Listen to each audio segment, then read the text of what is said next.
अस्सलाम वालेकुम and welcome to the channel. दोस्तों, आज की इस वीडियो में कल्टेस 2012 मॉडल की कंप्लीट इंटीरियर डिटेलिंग की जाएगी और इसकी सीटें वगैरह निकाल के, कारपेट वगैरह निकाल के इसको साफ़ किया जाएगा। लेकिन इससे पहले अगर आपने हमारे चैनल को सब्सक्राइब नहीं किया तो इसको सब्सक्राइब कर लें। दोस्तों, गाड़ी में इशू दरअसल ये हुआ था कि इसकी जो कारपेट है ये गीली हो गई थी, जो कि ज़्यादातर गाड़ियों में हो जाता है और इसकी काफ़ी सारी वजूहात हो सकती हैं। लेकिन हमारी इस गाड़ी में जो वजह बनी थी वो ये थी कि एसी का ड्रेन पाइप उतरा हुआ था और वो पानी अंदर ही छोड़ता रहा, जिसकी वजह से सारी कारपेट गीली हो गई। और कारपेट गीली होने का जो सबसे बड़ा नुकसान है वो ये हो सकता है कि आपके जो गाड़ी का फर्श होता है उसको जंग लग सकता है, जिसकी वजह से गाड़ी की एक तो बॉडी कमज़ोर हो जाती है, दूसरी ये डी वैल्यू हो जाती है, इसकी कीमत में कमी आ सकती है। ये दरअसल वो ड्रेन पाइप है जो उतरा हुआ था, जिसकी वजह से पानी गाड़ी के अंदर आता रहा, कारपेट गीला हो गया। अब दरअसल पाइप तो अपनी जगह पे फिट करवा लिया गया है, लेकिन कारपेट को खुश्क करने के लिए इसको निकालना पड़ेगा और धूप में डालकर खुश्क करना पड़ेगा। और इसके साथ साथ एक फ़ायदा और हो जाएगा कि गाड़ी का इंटीरियर जो है ये बिल्कुल ही साफ़ हो जाएगा। अब बढ़ते हैं अपनी वीडियो की तरफ और टाइम ज़ाया किए बगैर आपको दिखाते हैं कि क्या क्या स्टेप्स हैं जो हमें फॉलो करने हैं गाड़ी को खोलने और सीटें वगैरह निकालने के लिए।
सीट्स निकल गई हैं, कंसोल बॉक्स निकल गया है, गियर बॉक्स और बाकी तमाम एक्सेसरीज़ निकल गई हैं जो कि फ़र्श के साथ मुंसलिक होंगी। अब चेक करते हैं आया कि पैसेंजर सीट के अलावा और भी कहीं पानी मौजूद है या सिर्फ वहीं पे मौजूद था। तो पहले पीछे चेक करते हैं।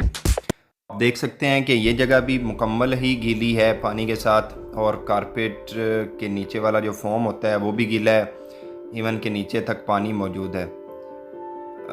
हाँ, काफ़ी सारा पानी मौजूद है इधर। याद रहे कि ये फ़र्श के ऊपर जो ड्रेन होल का स्टॉपर होता है, जो रबड़ सा, ये मैंने खुद ही निकाले हैं। इसकी वजह ये थी कि इनको चेंज करना था और दुकान से उस साइज़ के नए मंगवाने थे। हम सारी कारपेट को निकाल के धूप में डालते हैं और ताकि ये खुश्क हो जाए, और इंटीरियर को क्लीन करते हैं और उसके बाद इसको दोबारा से बंद कर देंगे।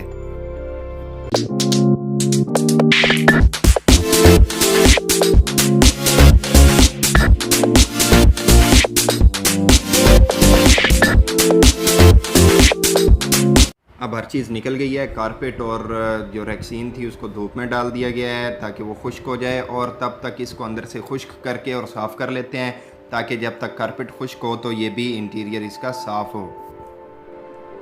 अब इंटीरियर क्लीन हो गया है और कारपेट भी खुश्क हो गया है और उसके साथ साथ साफ़ भी हो गया है। तो अब इसको क्लोज़ करते हैं और बाकी सारी फिटिंग कंप्लीट करते हैं।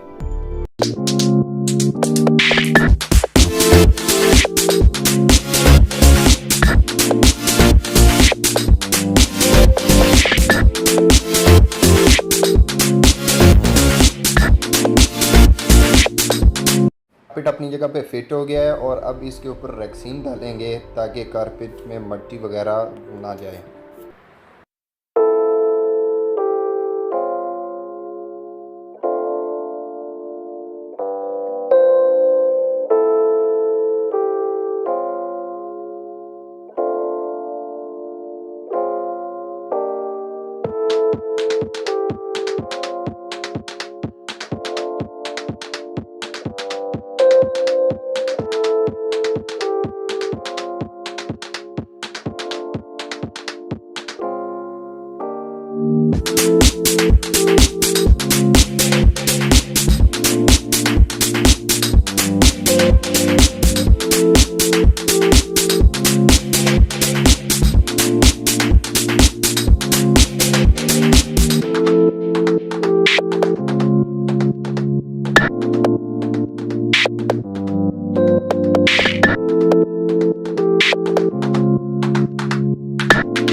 अल्हम्दुलिल्लाह क्लीनिंग और डिटेलिंग का प्रोसेस कंप्लीट हो गया है और हर चीज़ अपनी जगह पे बखूबी नस्ब कर दी गई है।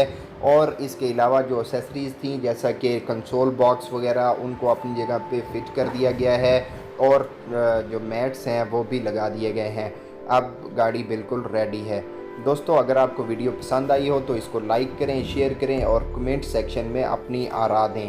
और अगर आपने अभी तक हमारे चैनल को सब्सक्राइब नहीं किया तो इसको सब्सक्राइब कर दें और बेल आइकन पर क्लिक कर दें ताकि हर आने वाली वीडियो का नोटिफिकेशन आपको मिलता रहे। दोस्तों मिलते हैं अगली वीडियो में इसी गाड़ी के रिव्यू, स्पेक्स और प्राइस के साथ। तब तक के लिए अल्लाह हाफिज़।